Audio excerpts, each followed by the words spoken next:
Ladies and gentlemen, welcome back to the channel today for a PlayStation Portal follow-up video.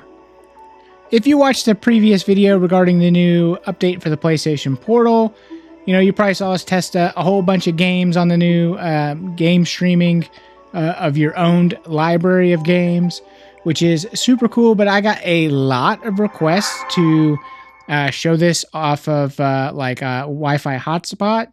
Off your cellular connection off your phone. So we are going to be doing that in this video. So the first thing that we're going to do is load up. I'm still on Wi-Fi here, so we're going to load up a game and just kind of, set a baseline. I also had some requests to turn on the stats so you could see the latency and all of the upload, download speed, all that kind of stuff, which I didn't actually even know that you could do on Portal, so that is super cool. So we will be doing that for you as well. So this is Death Stranding Director's Cut, which is a game I own, so we can stream it from our owned library. And we're going to go down and turn, there you go, so those are the stats right there. So this is on my home Wi-Fi network, which is really good speed, so we're not going to have any issues streaming at all here. But if you wanted to see the sort of baseline, what my standard regular Wi-Fi looks like, I figured we would just kind of run around here in Death Stranding for just a second or two so you can just kind of see how everything is performing, how it's running. Portal, obviously, looking great, running great, having absolutely no issues, no problems at all. Now, for some background, I do live in the middle of nowhere, so I live kind of out in the country, and I don't have really great coverage for most cellular providers. I did recently switch, so I am on T-Mobile here in the US, and T-Mobile does seem to do a little bit better out here where I live. So whenever I show you my phone here in just a bit, you'll see it does have mostly full bars. So the connection is actually pretty decent. So just like anything else, the connection, for your mobile hotspot playing the Portal is going to be completely dependent upon your phone, your wireless provider, your hotspot speeds from your wireless provider, and just network congestion, location, all that kind of stuff, obviously, right? So everybody's experience is going to be a bit different, but I figured I'd still do this follow-up video and show you guys. So you can see on the screen here, I have connected to my Z Fold 7 and I have the Wi-Fi turned off there, so that way you know that we're actually just running off of the mobile connection on my phone. So the phone is getting the cellular connection, and then it's generating a Wi-Fi hotspot, which the PlayStation Portal is connected to. All right, so now that we are all connected up, what we will do is just go ahead and jump back into Death Stranding Director's Cut. So we're going to go back into the same exact game, so that way you can see any differences in the connection and the quality or any of that kind of stuff. And so it is taking a little bit longer to get into the game, and I think that's going to be probably pretty consistent throughout the experience here, as I would expect anyway, just to be a little bit slower in terms of getting into the games and then running the games. I guess we will see. So okay, we're in, so it didn't take too terribly long.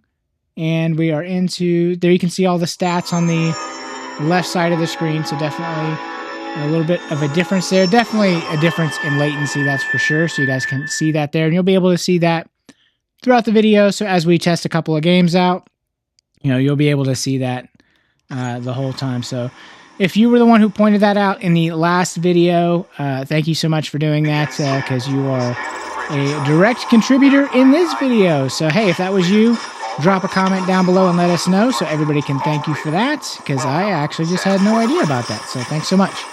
Also, if you wouldn't mind, drop a like on the video. And if you're not already, please subscribe to the video. That would be awesome. We would certainly appreciate it. And we're just going to run around here in Death Stranding Director's Cut a little bit more. And if you haven't played this before, this is way deep into the game. I mean, I've already platinumed it at this point, and I have some ridiculous equipment, so this is not going to be the experience that you have. You're not going to be able to just fly across the map and land like that easily. So if you have not played that before, keep that in mind. Okay, we have our first little hiccup here, and just kind of wanted to check the phone out. Yeah, and everything is still good, still connected, totally fine. But I'm actually even going to, what I was doing there is I'm shoving that into my pocket because I wanted to also sort of simulate, you know, what it would be like if you're kind of out and about. You're probably going to have your phone in your pocket instead of, you know, sitting out on a table or something like that. You know, you don't want somebody to snatch it. But right before I did that, we did have just a little bit of a hiccup in the connection, but it seems like the image quality and stuff didn't tank too bad. So this is still, this whole time has still felt playable to me. I think when it was ramping up, it wasn't as like super sharp or super crisp as it normally would be. But it's still, in my opinion, like if you're on the go, like maybe you're at work and you're on your lunch break or something like that, and maybe you don't have access to a Wi-Fi hotspot, or you know, you went out to grab lunch at, you know, a restaurant or something like that, and they don't have public Wi-Fi, and you're going off your hotspot, or maybe their Wi-Fi, you connected to it, but it's, you know, slow like this too. So who knows what the scenario is, but I think it's definitely going to be totally doable. I wonder even if this is, I actually didn't do that in the video. Maybe we'll, if you guys want to see that, we could do that in a follow-up video of, I wonder what the difference would be of like the latency and stuff doing just regular PlayStation remote play, not the game streaming. I wonder if we notice a like major difference between you know, like the home Wi-Fi versus, you know, the cellular connection, just in terms of like the streaming versus the remote. You know what I mean? It's like I wonder if there's as big a, or if there's a bigger drop off in remote play is what I'm trying to say. But yeah, we can jump into another game here. We'll jump into Ghost of Yote. Really great game. If you guys have not played it yet, hey, you're missing out. There's 3.3 million of us that paid for and bought this game. So really, actually, I expected not to like it. I actually have a video up on a channel that none of you have watched. I think it's got maybe like 40 views. So if you're interested, you could check out my first impressions after 10 hours. And I think what's really interesting about that video is my impressions after 10 hours were very lukewarm. It was very like ho-hum, like, oh yeah, this is just Ghost of Tsushima, but better. And, you know, like that's about it. Like the story, meh, you know, the revenge, blah, blah, blah, all that kind of stuff. And by the end of the game, I'll tell you, it was really the 28-hour mark for me where I hit a story beat that I just didn't expect, and it totally changed and ups the ante in terms of the story and the quality of the story and the storytelling and all that kind of stuff. And it really just held throughout the rest of the playthrough. I think I platinumed it at maybe 56, 58 hours, something like that.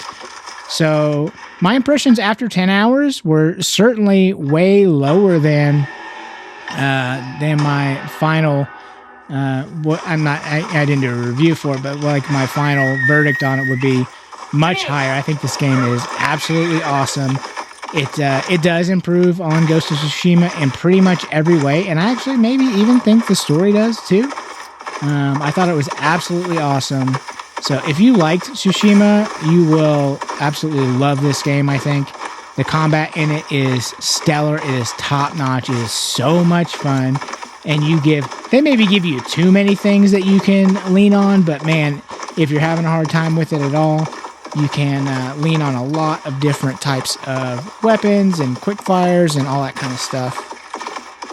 And in this snowy area here, this was actually the first area that I played in the game.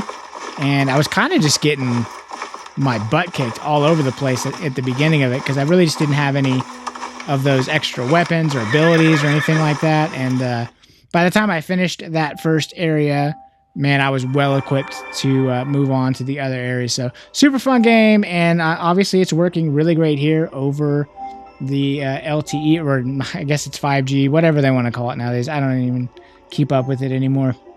But so yeah, on my T-Mobile hotspot working pretty good here. So we will jump into just one more game here. I'm not going to do 10 different games. I figure we'll just do a few different ones. Because again, this is more of just like an update video. It's not really a full-on, we're going to test 10 different games type video like we did the first time. So if you are one of the people that watched that video, hey, thank you for helping make it the biggest video on the channel. I super appreciate it, and I appreciate you coming back. So this one we're gonna jump into here. You know, everybody always tests like Spider-Man 2, but of the 3 games, I wanted to jump into Spider-Man Miles Morales just because it's actually my favorite of the games. I really like that it's a little bit shorter, and I like that it's like focused around Christmas time. And then Miles Morales, I just liked his vibe and like the music and stuff. And if it ever gets us into the game, but this one is taking quite a while to load in here. You know, and I wonder if that's like if they have like server blades based off of like popularity of the game. So like I wonder if this one's a less popular one, if there's like fewer of these available. It'd be interesting to know that kind of stuff. Anyway, we're gonna jump into Miles Morales here, which I'm gonna jump into I think it might be the intro real quick. I just want to run an intro for you just because I love this intro. I love this music. And after we do that, we'll actually just swing through the city so you can kind of see how it's doing on latency. Ah, this music is so good, dude. I really like the way that they transition to from the subway here. It's super cool. This is a really great game. I think it is the best in this series. Do you guys agree or disagree? I don't really see that sentiment too much online, but I think people like the first one more than the second one, but I don't know how people feel about Miles Morales. I feel like it was like more of a, people had kind of a lukewarm take on it. Maybe that was its length or whatever. I thought it was perfect length. And again, I love the vibe and like the snowy New York City. Super cool. And we're going to wait for Miles to get off the bus here. And we're going to hear just a little bit of really cool music here. And this is just like a super cool intro. I don't remember if this is like the very beginning of the game. I think it probably is. But this gets you just like kind of right into the vibe of this game. Like, hey, this is a little bit of a different like Spider-Man type game. Super cool. Love this. Let's just listen for a minute.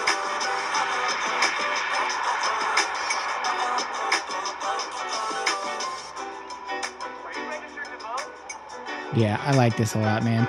Super cool game. So if you haven't already tried it, definitely check it out. I think I'm gonna go ahead and load up the city save so we can go through and swing through the city. But man, it's just so hard to turn this off. It's so good. It's so cool. There we go. Yeah, the Spider-Man mural. Great game. Love it. Okay, let's jump into the other save here real quick. And while we are doing that, again, if you haven't already, please drop a like on the video, comment down below, and subscribe to the channel. And I would certainly appreciate it. If you have any questions for me, I'm always happy to answer those. So drop those in the comments down below. It can be PlayStation related, PlayStation Portal related, game streaming related, PC handheld related, whatever you want. Drop me a comment down below. I'd be happy to answer any questions to the best that I can. So yeah, obviously this works really good. Game streaming, no problem at all here. And you can definitely feel, I mean, since we are streaming it instead of remote play, we're getting a little bit more latency than if I was just doing this from locally from my network, from my PS5. But I think it's playable. It, certainly you don't, it doesn't feel as good and snappy as, if you're playing it natively or even like a local remote play. But I think it, in a pinch, would I do this? Yeah, absolutely. I would have no problem at all doing this. I might think differently if I had a room full of baddies here to fight. But honestly, no. I mean, I've done tons of remote play, so I'm used to the latency. A lot of people, they want to talk down on game streaming and like, oh, they can't deal with the latency or whatever, but I'm telling you, man, it's not that big a deal. Like, you can get used to it. If you're playing competitive multiplayer online, yes, I would not recommend game streaming for that. You're going to be behind the 8 ball for sure. But that doesn't mean you can't play it and still have fun. I think you totally could. But, games like this, your brain adjusts to it. I mean, it may not be the best feeling in the world in terms of responsiveness when you have this little bit of extra latency, but it's not unplayable. It's like I said, 30 minutes or 30 seconds to a minute, your brain will adjust to it, and you'll be just fine. And you could spend your lunch hour, your lunch half hour, or whatever, playing a game, whereas before maybe you wouldn't have been able to do that. So I think it's totally fine if you want to do this on a mobile hotspot. So far, we're not really having any issues. Now, again, my conditions here, it's not like I'm in a crowded area where there's a lot of people on the cellular network right here, because I am still in my home. Now, again, I am pretty rural, so I am out there in terms of like, being, in the country more so than the city. So take that for what it's worth. Typically, we don't get very good network coverage out here, but also there's not going to be like tons and tons of congestion either. So you can make that what you will. And again, if you're going to be like in a dense populated city center area, maybe you're in a downtown area, something like that, it might not be playable at all for you because it just might be way too congested. So as with anything, mileage will vary. We're going to jump into one more game here. This is Sword of the Sea. And this is a game I actually did review. And if you would like to check that out, I think I did a decent job at kind of highlighting the experience of this game. I think it is a great game. I did, I'll let you check out the score if you want to do that. But this was the only time I had a bit of an issue, and we'll see it here in just a minute.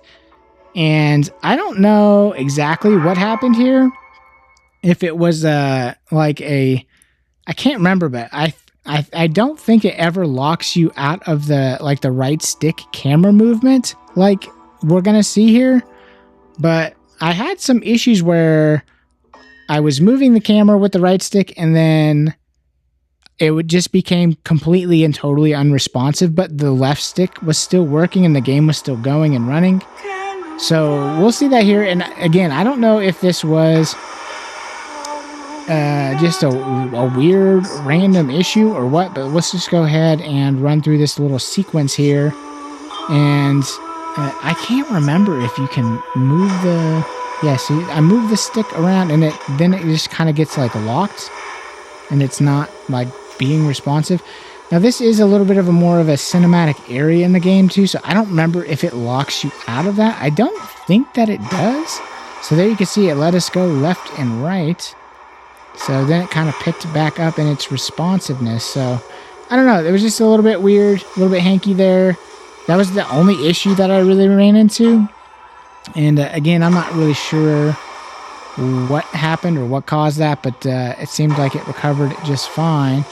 So just one of those things, especially when you remote play, you sometimes will have weird stuff. Like sometimes you'll get stick drift, even though there's not like really stick drift on your controller. Like it'll just you'll let it go, and then the player will still be moving. Had that happen before in the past. Not happening here on this portal or in this video at all, but I think that's going to do it for the video today, guys. So if you liked the video, hey, please drop a like down below. If you have any questions or comments, or you want to just say anything that's on your mind, do that in the comment section down below. Hey, if you want to follow me on social media, I am on Twitter or X, whatever you want to call it, at Blame It On Ryan with an E. And hey, thank you so much, and we will see you in the next one.